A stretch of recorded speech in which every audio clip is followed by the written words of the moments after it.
The president holding an hours-long cabinet meeting yesterday where he called for the return of the death penalty for murders committed inside the nation's capital. Senior White House correspondent Peter Doocy joins us live with the details on that and a possible crime crackdown in Chicago. Hey, Peter.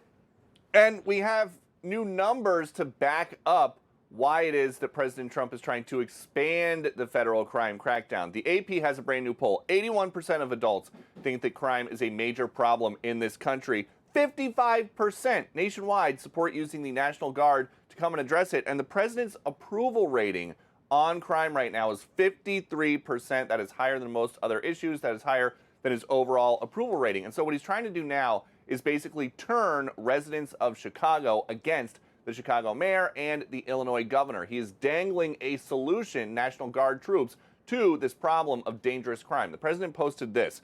He said, a really deadly weekend in Chicago. 6 dead, 27 hurt, and crime sprees all over the city. Panic-stricken Governor Pritzker says the crime is under control, when in fact it is just the opposite. He is an incompetent governor who should call me for help. Mayor Johnson is no better. Make Chicago great again.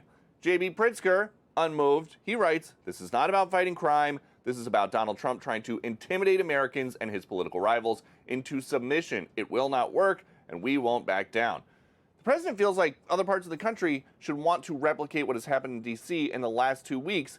Numbers like this: 1,094 total arrests, 115 guns seized, 8 known gang members arrested, 2 missing children recovered, 49 homeless encampments cleaned. They did have the first homicide in the district since the big federal intervention.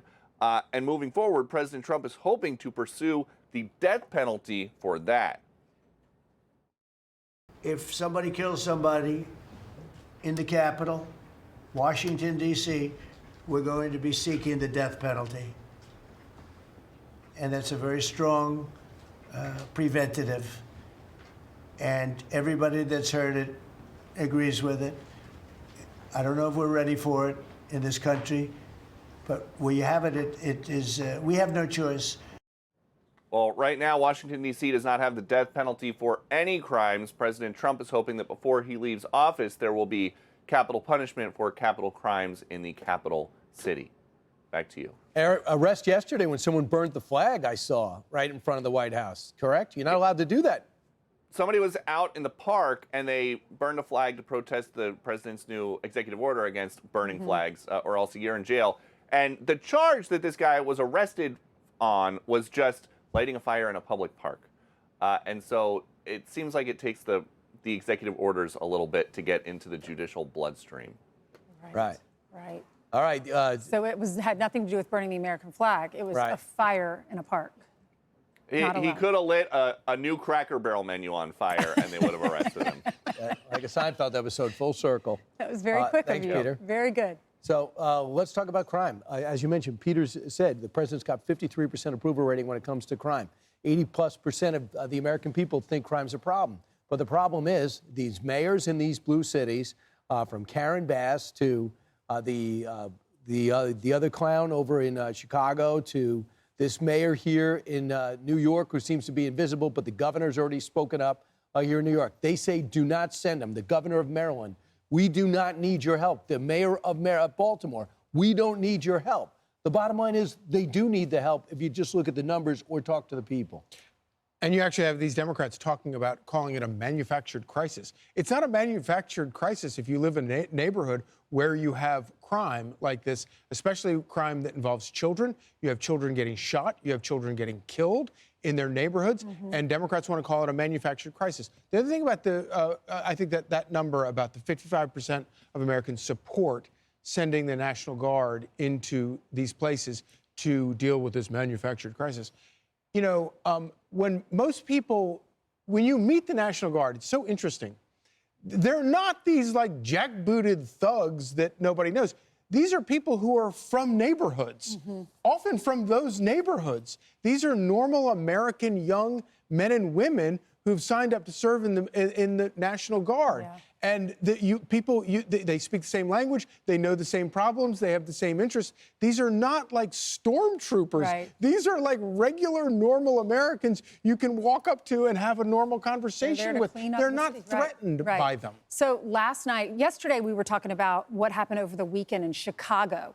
because the mayor there is saying, I'm going to go after Donald Trump if he comes in. Exactly. So, but there were 6 deaths, and there were 27 people that were injured. Look at that. This big wall, long wall, all the ones in yellow with the yellow dots, they ended up surviving. The red ones are people who actually died. But the first one at 7 o'clock on Friday night, that was a 33-year-old woman who was just driving, and she was shot in the eye.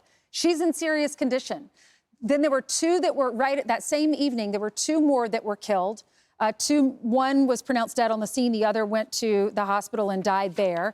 Then if you keep, I'm flipping through all these papers of all the injuries. Then at 1:17 on Sunday, a 5-year-old little boy was killed inside an apartment when he suffered a gunshot wound to the head. He was taken to the Children's Hospital, later pronounced dead. Then right after that, at 4:43, a 17-year-old boy was inside a residence, sustained a single gunshot wound to the head. He was transported to Chicago Medical Center in critical condition and later pronounced dead. And the list goes on and on. The next one was a 25-year-old man who was shot and killed. But I have this paper. Can we show this? Look at this. This is all. It's pages and pages. You won't be able to see it, but all of these pages are all of these injuries, one after another. But the mayor says From one weekend. crime's under control. He said under control. We don't need any help, and we don't need any more cops. Pastor Corey Brooks in Chicago begs to differ. We need to invite President Trump in. We invite the National Guard in. You know, we've had 254 deaths in 233 days. 80% of those have been black boys. And for anyone in our community to say that things are getting better and that people are safe, that is an outright lie. We need to do any and everything we can to keep our citizens safe. I realize that the National Guard is a temporary fix, but it will calm things down. It's up to organizations like ours to continue to do the solutions and bring the help that we need. But we have to speak out. We have to say something. We have to let the world know that this is an issue in Chicago, and we can't let the mayor nor the governor dictate how that is said. More people are killed in Chicago than anywhere else in the state, the country. And by the way, murders may be down, but they're still unacceptable. Motor vehicle theft are up 80%. Misdemeanor theft, 61%. Felony theft up 46%. Burglary up 10%. This guy, they actually say Chicago doesn't need any help. That is a cry for help. Maybe you don't need any help, but the people in these urban areas absolutely do. Want even more Fox News on YouTube? Become a Fox News Patriot today. Click join to find out how.